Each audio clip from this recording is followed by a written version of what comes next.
Hello, Lily. Say, are you still planning on marrying my dear boy, Ethan? Good evening, Mom. It's nice to hear from you. How are you? Whoa, slow down there, young lady. You and Ethan aren't actually married yet. Calling me Mom seems a little inappropriate, don't you think? Sheesh. Oh, I'm sorry about that. I didn't mean to upset you. Let me just start over. How are you, Donna? Fine, whatever. Just answer my question, hun. Are you really going through with this wedding? Yes, I was planning on it. Otherwise, I wouldn't have said yes when he proposed. Plus, our wedding's tomorrow, and... All right, let me ask you this then. How much money do you have in your savings? What, this again? What about your parents? How much money do they make? They better be saving up for their own retirement. Are they in debt? Are you in debt? Whoa, you really need to slow down, Donna. We've been over this already. Why do I have to share any of that information with you? I am marrying your son after all, so I can see why you're concerned about my financials. But everything else you're asking about feels a little intrusive, don't you think? You keep bringing up my parents. What did they have to do with anything? I've told you this before. Stop responding to my questions with new questions. All I need you to do is give me your answer, and we're done. Why is that so hard for you to understand? Well, as I've told you before, we don't have any debt. As for all your other questions, I can't answer them until I know what your intentions are. Fine. I see how it is. If you can't give me a straight answer, even on the night of your wedding, I guess that's just how it's going to be. I've had enough. Don't even bother. I will see you tomorrow. Okay. Good night, Donna.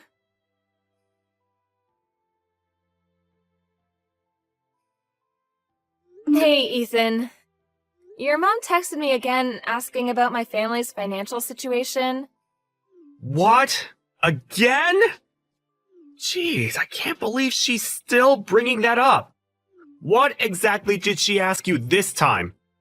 The same set of questions as before, and the time before that. I see. Dad and I have both told her it's not polite or appropriate to pry like that. But it just goes into one ear and out the other. I'm really sorry. It's fine. I'm just glad at least you and Victor have my back.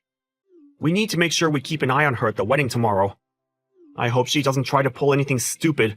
Worst case, if she does, I'm prepared to kick her out of the venue. I really hope it doesn't come to that. Same here. I'll talk to Mom again tonight. Make sure she doesn't try anything funny tomorrow. I'll ask my dad and my other relatives to keep an eye on her too. I'm really sorry about all of this. My mother making a scene is the last thing we need on our wedding day.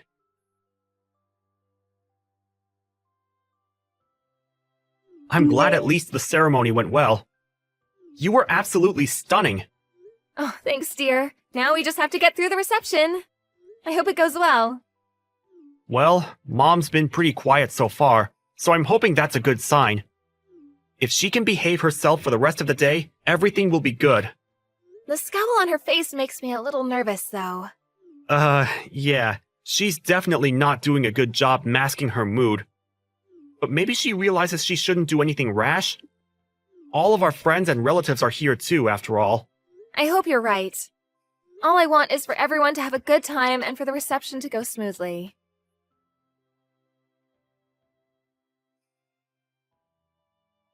I knew it. So you were after our money. You've been exposed, Missy. Ethan definitely won't go through with this wedding now. Oh, how unfortunate for you. What is your problem? You yanked the microphone out of the MC's hand, then you started insulting me, calling me a money-grabbing gold digger. And then you poured wine on my dress and announced that the wedding was off. How could you do something like that? Because I had to. You left me no choice. I've been on to you for a while now. I thought it odd that you could never give me a straight answer about your finances. Something smelled fishy. But listening to your father's speech made it very clear to me. You were only with Ethan so you could get your hands on our money. You were so close. You must have been ecstatic about the opportunity to marry the son of a CEO. Well, too bad. Have you lost your mind? What part of my father's speech could have possibly made you think that? You better have a good reason for interrupting him, because that was incredibly rude. I'll give you 3 good reasons. First of all, he said that you went to a vocational school. Your family must have been so poor that the option of going to college was never even in the cards. Second of all, your father said that he was sick. Therefore, he can't work. So that means, when my husband and I met your parents for the first time, he lied to us about working as a cook. And third of all, your mother works full-time. What woman would choose to do that if your family wasn't in need of money? Your mother could have been a stay-at-home mom. But that's not the case. So, there you have it. All the evidence I need to conclude that the only reason you were trying to marry Ethan was so that you could be the wife of a future CEO and take all our money. Not so smug now, are you? You deceitful low-class bimbo. You have no place in my family. Uh-huh. I see. Fine then. The wedding is canceled. I hope you're pleased with yourself. I am, indeed. Now, get lost, you beggar.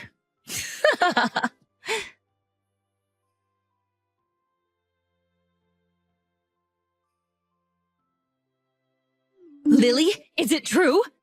I heard that after you announced that you canceled the wedding yesterday, you actually carried on with it as planned. Yes, we did. We were actually going to cancel the reception and send everyone home after you ruined my dress and my father's speech. But after seeing everything that happened, the staff at the venue felt bad and were kind enough to let us stay later than the time we booked the place for.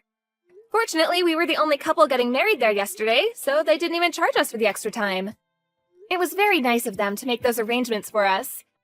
After we watched you practically skip out of the venue, happy as a clam, we carried on with the reception. I can't believe this. So when Victor dropped me off at the house saying he had some errands to run, he was actually... Headed back to the venue to join us, exactly. Oh, how dare he do that to me? After I went through all the trouble to expose your true identity. You nasty double-dealing pauper! Let me set the record straight because it seems you're confused about a lot of things. I don't need you to be making any more presumptions about me and my family. Confused? Presumptuous? Please, I know exactly what's going on. You foolish little girl. You're still trying to trick me, aren't you? Trust me, I'm not. You seem to be missing a lot of context because you interrupted my father's speech and never listened to the end of it. First of all, yes, I did go to a vocational school. I chose to go to the culinary school so I could help my dad out with the business. The business? What business? You seem to think he works at a restaurant as a cook? Which I guess isn't entirely wrong, but there's more to it. He's the head chef at the restaurant he owns. I'm sorry, what? I went to culinary school so I could learn the basics and prepare myself before I started working with my dad at the restaurant. The head chef and owner of a restaurant? What are you even talking about? My great-grandfather opened a gourmet Italian restaurant way back in the day, and our family's been running the business for decades. As for my dad being sick, that was back when I was in high school. Thankfully, his recovery went well. He's all better now and works in the kitchen every day. But he never mentioned anything like that. If you recall correctly, in the speech, he mentioned the time he got sick. He never said he was chronically ill. Plus, after you left, my dad got to finish his speech, and he made a mention of it. He thanked me for my support and for helping out with things at the restaurant during those difficult times. My dad wrote his whole speech down before the reception. So if you hadn't interrupted him when you did, the fact that he made a full recovery would have come up later in the speech. I didn't think there was much more to it. And about my mom and her career, she still chooses to work because she loves what she does. Becoming a counselor was her dream. She loved helping others ever since she was a little kid. She worked very hard to build up to the point she's at today. No matter how much money her spouse made or what job they had, giving up on her career was always out of the question for her. Huh. Everyone has different values. And it's natural for people to have different goals in life. But it's not okay to make assumptions about them or insult them because of it. Fine. I admit that I didn't have the whole story, I guess. But that still doesn't change anything. I doubt your family's making much from running one measly little restaurant. I'm sure it's nothing compared to the massive corporation my husband runs. I still don't have enough evidence to be convinced that you're not after our wealth. Earlier you said you had 3 good reasons to believe that I was only with Ethan for the money. But I just explained everything. The assumptions you based your reasons on were wrong in the first place. Your arguments are completely baseless.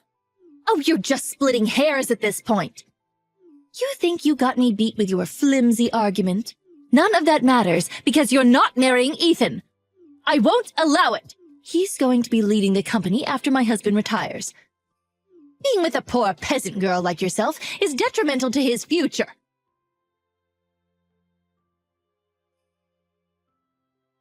Lily! I'm so sorry about my mother's behavior. I have no idea what's gotten into her, but it's completely unacceptable. I'm okay, Ethan. At least you and your dad are on my side. Of course we are. We know you and we know your character. You're a kind, hardworking, and loving person. Thanks. I really appreciate that. So, I have something I wanted to talk to you about, and I want my dad and your parents to be there to hear it. Can you talk to your parents so we can arrange a time for all of us to meet in the next few days? Alright, sure. What is it that you want to talk about, though? I've been thinking about a lot of stuff. About the business, about our future. I want to make the best choices for us. Dad's been helping me figure some of it out, too. I think I reached a decision. But I wanted to run it by you and your parents first. Okay. I'll check my parents' schedule and get back to you. Thank you. I appreciate it. We'll talk soon.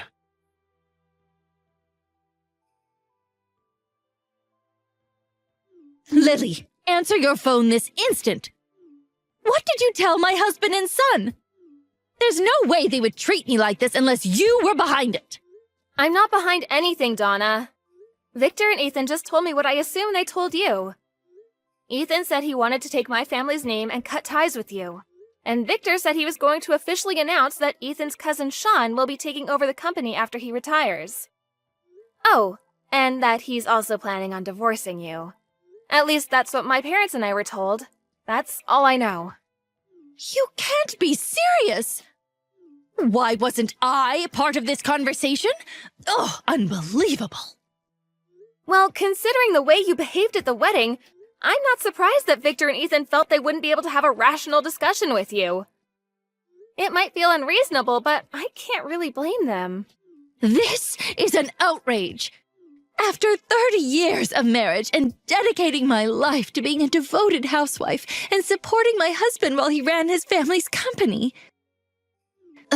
What irks me the most is that Victor's telling me that when we split our assets after the divorce, he's going to make me take part of my share and pay you for the damages that I caused at the reception.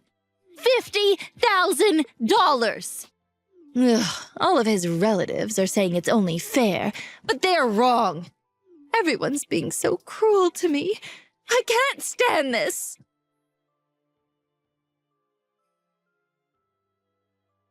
Mom, I know you're upset, but please, stop taking your anger out on Lily. Ethan? Don't tell me you're with her right now. Of course I'm with her. We just brought our papers to City Hall. It's official. We're a married couple now. I can't believe it. I took her last name, just like I told you I would. What have you done? I'm going to keep working at Dad's company as an employee, but I'm not involving Lily or myself in business operations. But you're my only son. And you were supposed to take over the business, become the CEO. Do you truly think that what you're doing is acceptable? I already told you, Sean's taking over the business, not me. And besides, this decision wasn't official until now. But it was practically decided for a while. What? You just assumed I was taking Dad's place and made a whole big deal about nothing. But think of the position that puts you in. This puts me in a great position, because it's exactly what I wanted. Sean's great at what he does. He's skilled, innovative, and very capable. The company's in good hands with a businessman of his caliber at the top. You may have supported Dad at home, but you have no say in what happens with the company. It has nothing to do with you. This can't be. Lily's my family now. I need to go. I'm sorry, but after everything you did at the wedding, I've lost respect for you completely. And I honestly just want nothing to do with you. And as far as your relationship with Dad's concerned, go talk to him about it. I'm sure you both have some stuff to figure out. Ethan, no. Please wait. Bye, Mom. Donna was furious and kept making a fuss, blaming me for everything.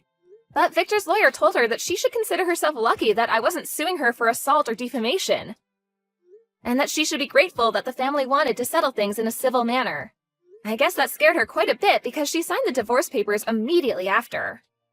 I don't understand why she thought what she did at the wedding and her divorce had anything to do with each other, though. Because she was nervous that I was going to threaten to sue her if she didn't sign. Either way, Victor and Donna split their assets after the divorce, and Donna got a chunk of money. But she had to leave and go back to living with her parents. Bad news travels fast, apparently, because all of her friends and neighbors knew about what she did. Donna overheard one of her neighbors gossiping about her one day and punched her in the nose. The neighbor had to go to the hospital and sue Donna for medical expenses, so the money she got after the divorce was completely gone. Her parents kicked her out of their house, and apparently she lives in a town far away now. All alone, working to support herself every day.